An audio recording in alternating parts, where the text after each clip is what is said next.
Today on Cryptic Mass Guitar, we do a high gain off between the Paul Reed Smith Mark Tremonti MT100 amp head and the Marshall JVM 410H. Now, very quickly, I'm partially colorblind, so there's one guitar that's gold you're going to see is probably going to turn out green, and I generally for this use OD2, and again, partially colorblind, I think I'm using the channel red, or the red channel.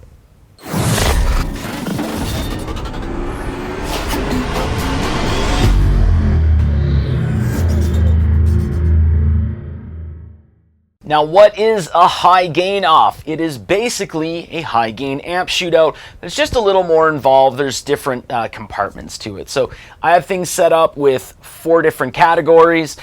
First of which is using 4 different cabinets and 4 different speakers. So you can hear each of the amps with different speakers and you can kind of decide which one might work best for you. The second category is a full-on like 3 different sound samples, 2 of which have leads to them. And the final one actually is sort of like the matching cabinet for each of the heads. The third one is the blended sound sample. So when I do these, most people say, I wonder what both of these sound like blended together. So I do a quick sound sample for that. And then the final one, which is a little hard to do just because the JVM 410H is so versatile and has so many different channels. So does the MT100. It has 3 channels that are very, very, very different. So don't misunderstand that. But I go through sort of similar settings. But because we're talking about the JVM 410H, I actually do all 3 of the different settings that you have, or different options you have for each of the channels. And they're sort of similarly set up. So that way you can kind of gauge how each of those amps sound kind of basically flat, and then with like a typical setting with the bass dialed back and then a little bit more mid and a little bit more high end. So let's just start off with the cabinets.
So now that you've heard the cabinets, let's hear a boosted sound sample that has a lead to it, then an unboosted sound sample that has a lead to it, and then just because most people say it's not fair if you don't use the matching cabinets for each, I have an ENGL 4x12 that has the V30s in it. So I know for Mark Tremonti's setup, he usually has V30s in a 4x12 Mesa cabinet, but my Mesa cabinet has C90s. And then for the JVM 410H, I have the Marshall 1960A. Now that has the Celestion G12 T75s. There's not necessarily a speaker that's designated for the 410H just because it is so versatile. But that's more than likely the typical Marshall cabinet that you would see most people use, even though it's might not be the one that you use for just overall sake. That's more than likely the cabinet that you would see.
Now for category 3 here, whenever I do these, I always get the same comment, and it's always, you know, hey, I wonder what both of these would sound like blended. So we're going to stick with the Mesa 4x12 with the custom 90, and we'll go ahead and just do the MT100 hard pan left and the JVM 410H hard pan right.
Finally, for the sound samples here, and like I said earlier, this one was very hard to do.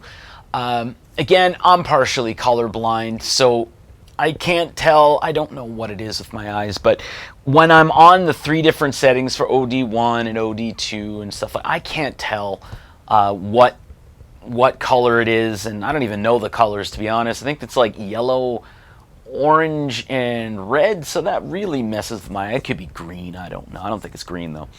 But it's not enough of a color difference for me to see, and it's such a small light that my stupid eyes just kind of don't really work there. So again, like I said, it's a little hard to do because there's so many different options on the JVM 410H, and the MT100 is, like, each of the channels are very, very, very different. So what I've done here is you're going to see the lead channel on the MT100, and then I'm going to actually go through OD1, all 3 settings, OD2, all 3 settings, and then I'm going to change things. So it's just going to be like right in the middle for the settings, and then I'm going to just dial back the bass a little bit, and then increase the mid, and then increase the high end. So they're basically similar settings. You're going to basically hear that the JVM 410H just inherently has a little more high end than the MT100. And then, of course, because, like I said, the overdrive channel is very, very different than the lead channel, I'm just going to dime the gain. I'll get a setting going on it. And then we'll actually use the crunch channel, so you can kind of hear how things sound there. And then I'll probably just boost it, so that way you can kind of hear how they sound.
All right, so that's it for all of the different sound samples.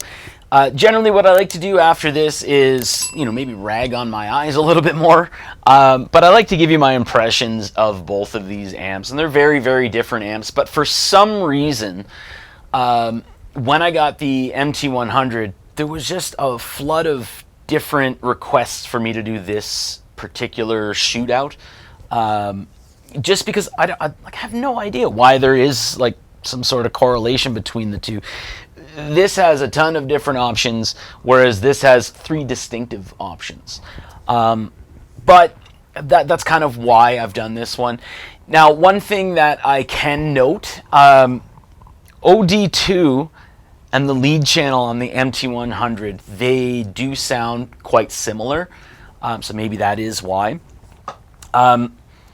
So with the shootouts, you probably, for a lot of people, were listening to them saying they sound the exact same, or there's not enough of a difference between both of these amps, which is, I think, why a lot of people were curious over this one here.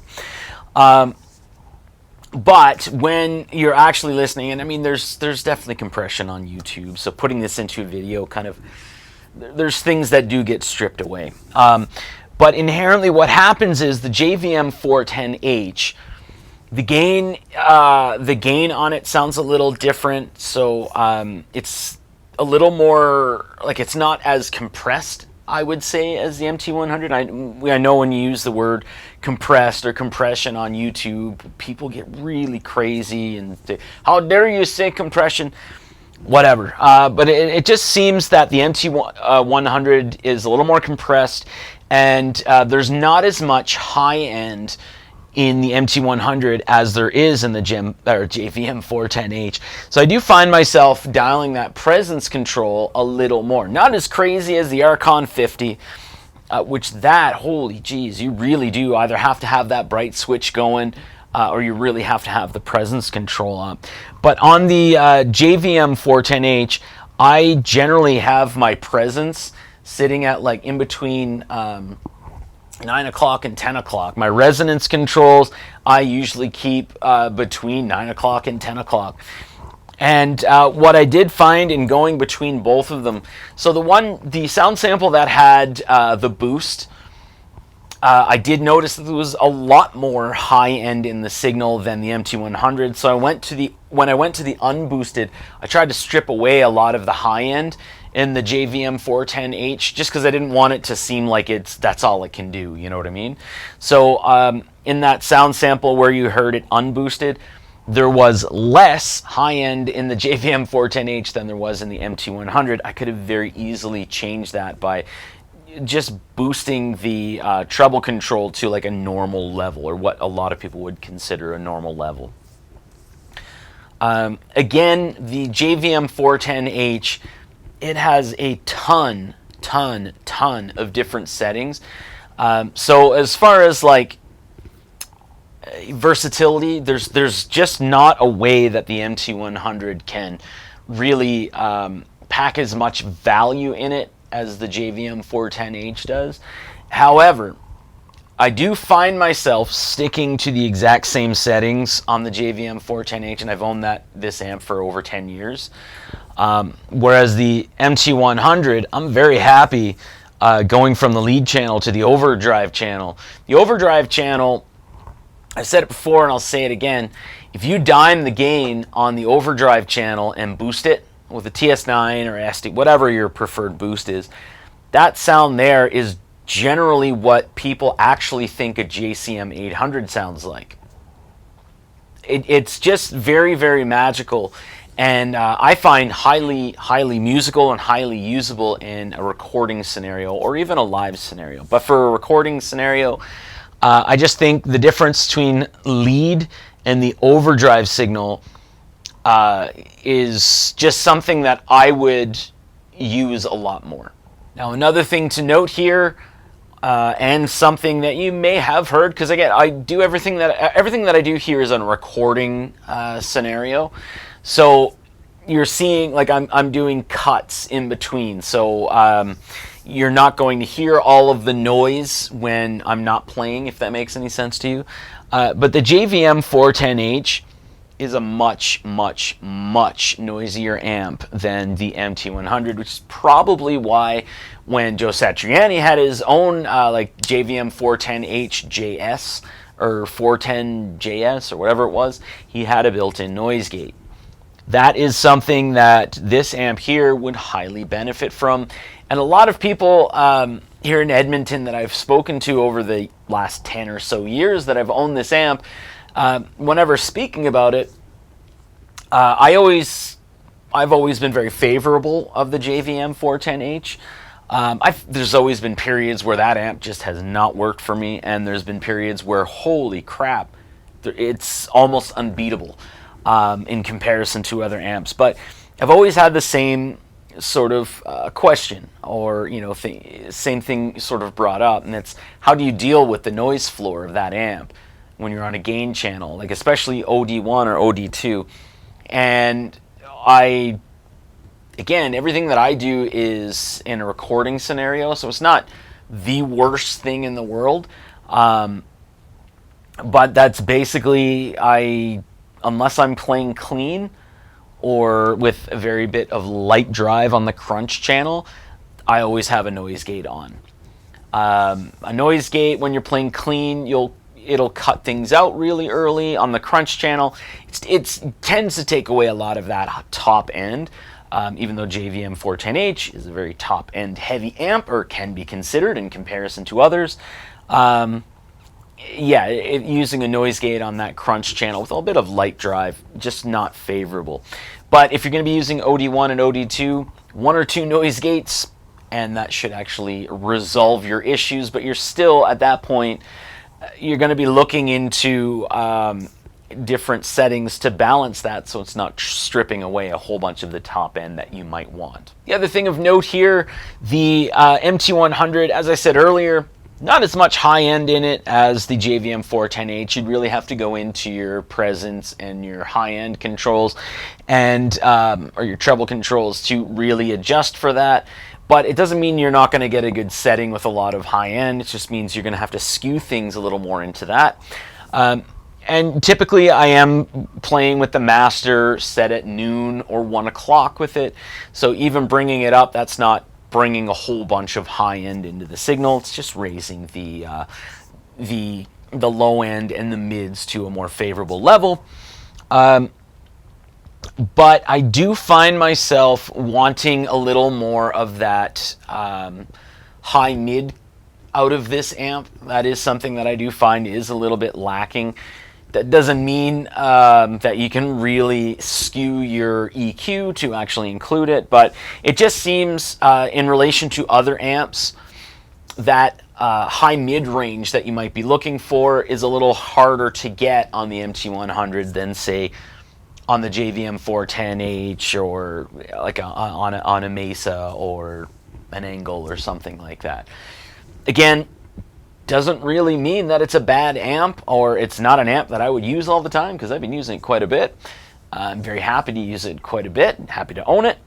But yeah, that is something that I have been noticing. You really have to skew your controls, your EQ controls more than other amps to get, what I'm particularly looking for out of it at times. But apart from that, both of these amps are great choices to purchase, great choices to own. It is very beneficial to own multiple cabinets at all times when you're recording. I know a lot of people use impulse responses, and that really helps you out when it comes to cabinets and stuff like that. But I'm just someone that when I'm playing, I enjoy playing a lot more when I have my walls shaking and stuff like that. So I do have a treated room right next door to me. I am using a Neumann TLM 107 to capture everything. I do that because like 15 years or so ago, I did shoot out with like 40 different microphones. TLM 107 was the one that in a treated room really captured the amp, and it was a little more accurate than, say, an SM57, which is what most people will typically use. But other than that, that's all I gotta say. Thanks for watching.